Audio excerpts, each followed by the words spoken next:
this petition is hereby declared unmeritorious. The five-man panel of the Presidential Tribunal just said that the petition by Labour Party, Atiku, PDP, and all the others are unmeritorious.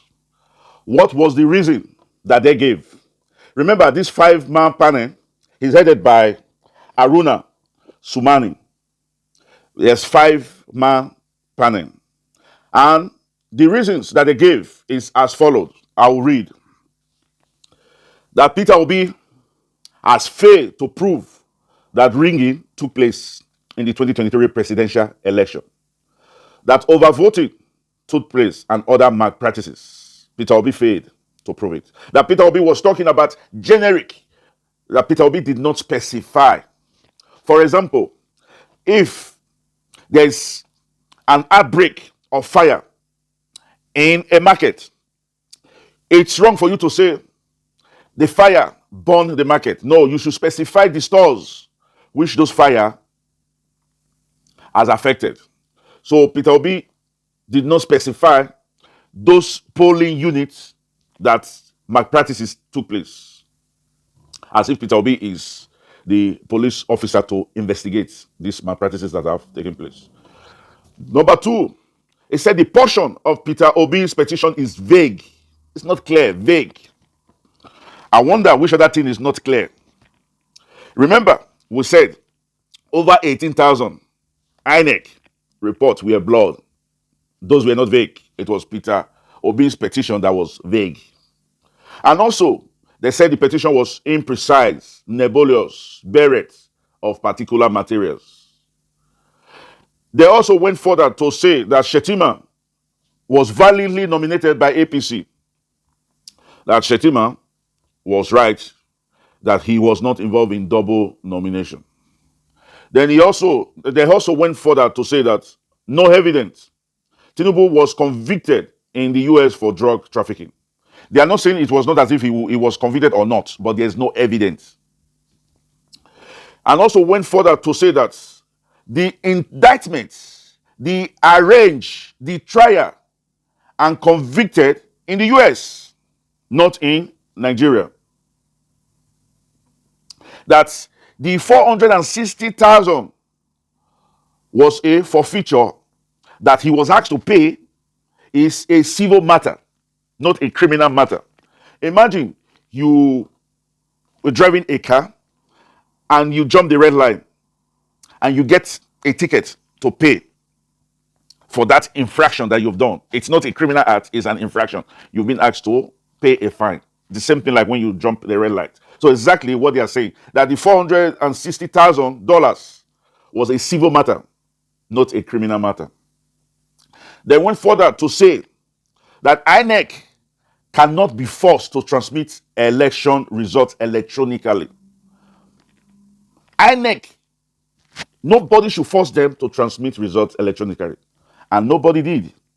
But INEC told us that the new electoral law, that they are improved on what they have before. That this time around, they have tried as much as possible to make election more credible. How? By involving the electronic way of voting, the beavers, the rev, the porter, and all the rest. And apart from that, the legislation was asked to send a bill into effect about the Electoral Act that speculates that INEC will transmit results electronically. But now the court is telling us that all those legislation that take place in the House of Assembly are useless. That the 350 billion used to prepare for this electronic transmission, useless. That the Electoral Act that also specified that INEC will do this, useless. That's what they're saying. They jettisoned the whole thing. And what was most annoying is the 25% in Abuja.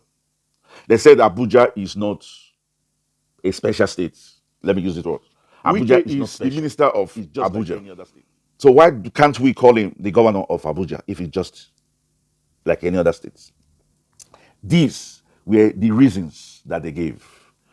I want to ask you guys, which of these is more frivolous, more imprecise, more nebulous? Is it this judgment that the tribunal have given that is more nebulous, more vague, or the petition of Peter Obi, Atiku, and all the rest? The question I leave to you.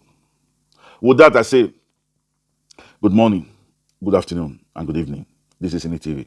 We are global and social commentators. I want to please apologize. I've been away for 4 days. It's not intentional. I've been trying to wake up from this dream that I'm in. I watched the judgments on Wednesday 6. I woke up around 6 o'clock with goose pimples on me. I was not too sure what will happen or what will not happen. About 9:30, it started. I listened to it about 12 and I got bored. But I cannot leave. I have to keep listening to it.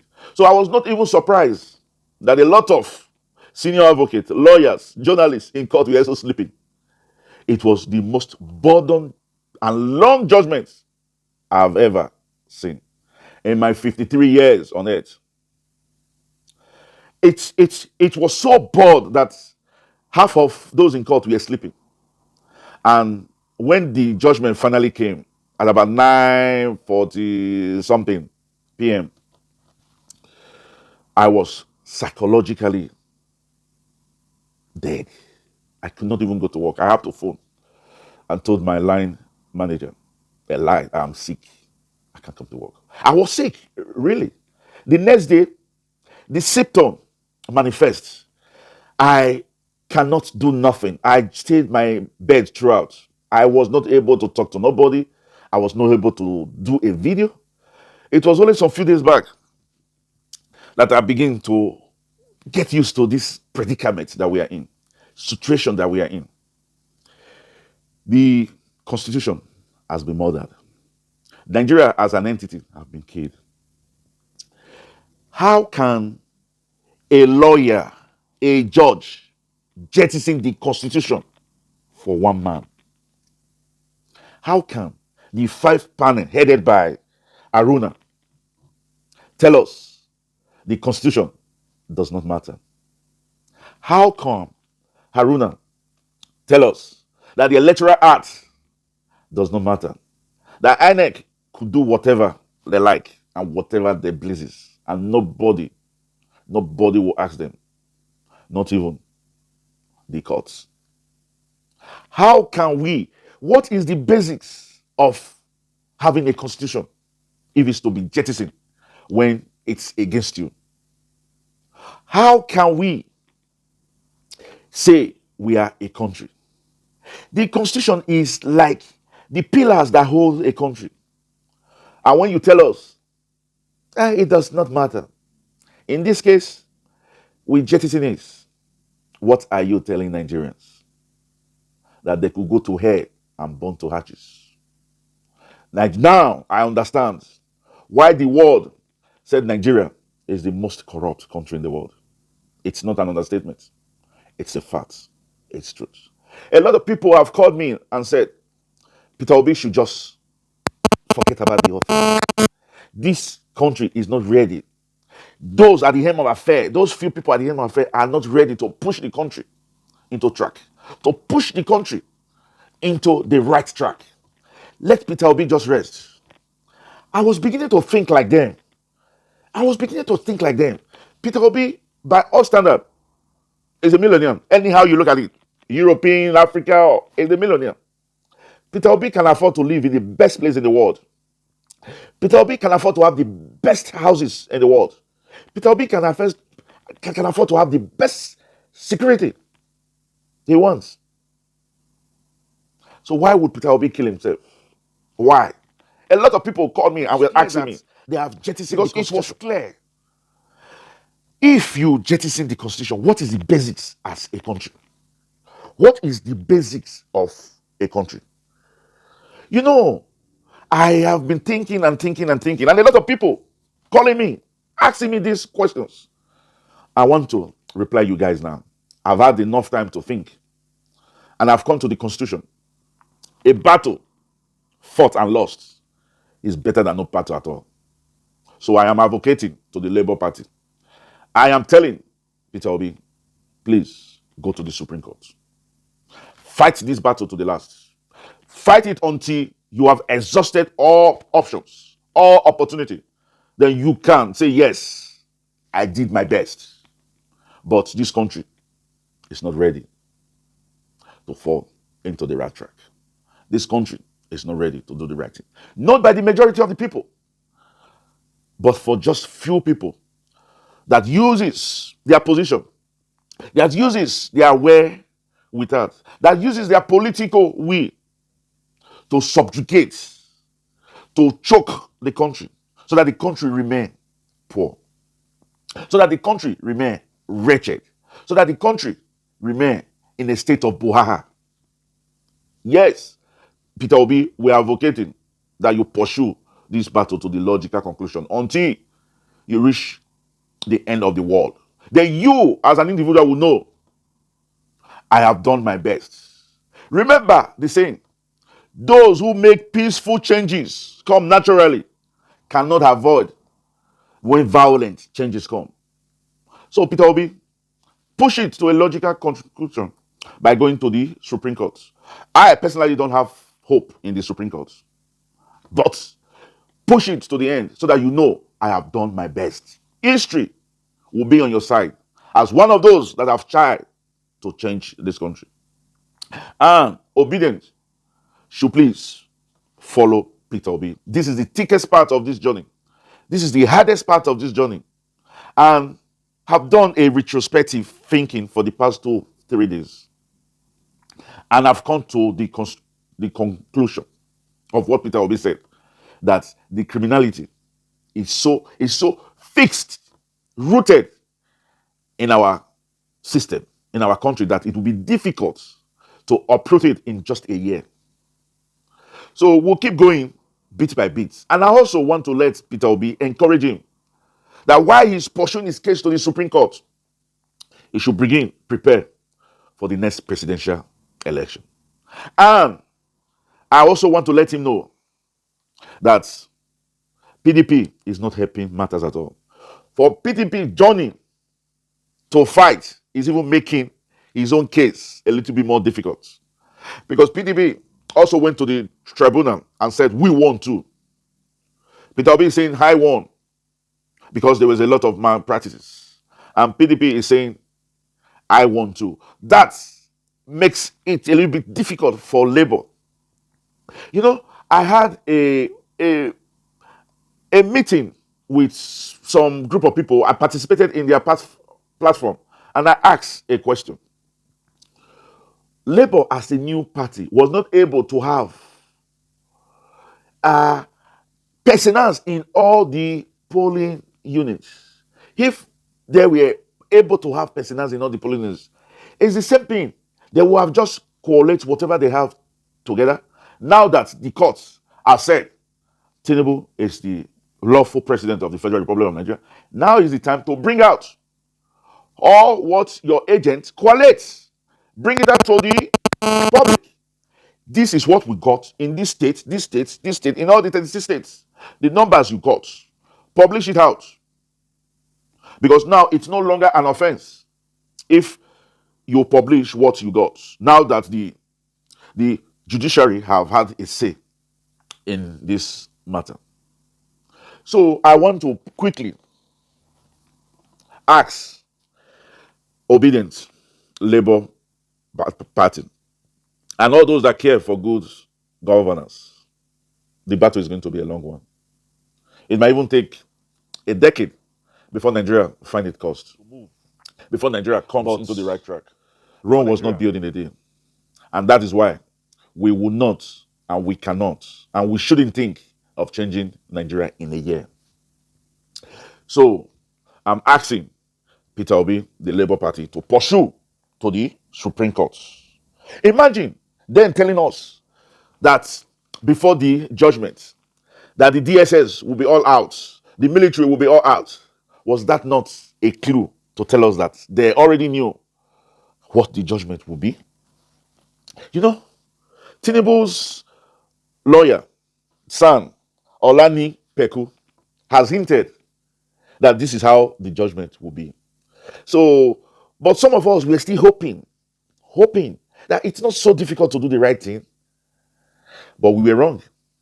Now we know better that the journey to good governance, the journey to a better Nigeria, the journey where every citizen in Nigeria will be recognized, will be cared for, will be protected by the government. Now we understand that that journey is not just a year. It could be 4, 5, 6, or even 10, a decade. But Peter Obi should be committed. And people like him should please come out, get into politics, and let's see how we can make Nigeria a better place. I heard this morning that the tribunal is refusing or has not given the judgment to the Peter Obi's team. The reason why Peter Obi's team need this judgment is to proceed to the Supreme Court. Remember, from the date, from that 6 that the judgment was given, the Supreme Court only have 60 days to address this issue. And Peter Obi only has 10 days to get the judgment and go to the Supreme Court. And if today is Saturday, it means 4, 5 days have gone. So Peter Obi should make all hay. If you need to come to the press and let the press know that the tribunal is refusing to give you the judgment or are delaying in giving you the judgment so that you can file in your petition in the Supreme Court on time. With that, we'll say, this is NETV. We are global and social commentator. I want to apologize to the subscribers of this great channel again. I've been slightly indisposed. Psychologically, I was down. For about 2 days, I could not do nothing. But I'm beginning to catch up with the reality that I am from the country that is the greatest, the worst corrupt country in the world. And to change will take time. That's why we need good people. People who have the country at heart to go into politics. Don't leave this politicking for just greedy politicians alone. We want pastors, imams, lawyers, doctors. Please, if you know you have this country at heart, go into the Nigerian politics. It will be rough. You will face challenges. But the more good-minded people go into politics, the quicker this victory to get the country back into the right track will be. Remember, this is NETV. We are global and social commentator. We'll ask you to please subscribe to this channel. We'll be giving you news back to back. We will follow Obi to the Supreme Court. Wherever Obi go, we will go. We're not giving up here. We are fully aware that we might not get nothing from the Supreme Court. But like we said before, a battle fought and lost is better than no battle at all. We'll ask you to like and comment too. And don't forget, it's important that you like and comment. Like because it gives the YouTube opportunity to share our videos. If you can share our video too, we'll appreciate it. Comment because, like we used to say, it takes two to tango. We educate you and you educate us. We don't know it all. We are learning and we need you by our side. And for our returning subscribers, we'll say, thank you, thank you, thank you.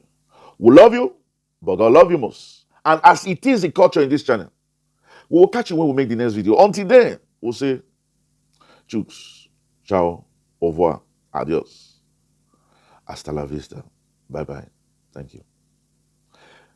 A luta continua, Victoria Sata.